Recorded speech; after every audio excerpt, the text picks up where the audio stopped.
চলো।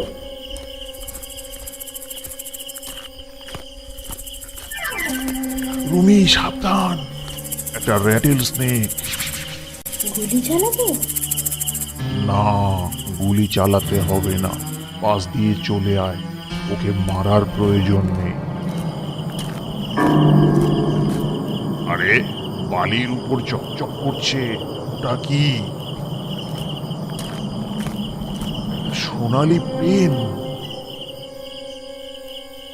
কই দেখি, এটা তো অর্ণবের পেন। তুই কি করে বুঝলি?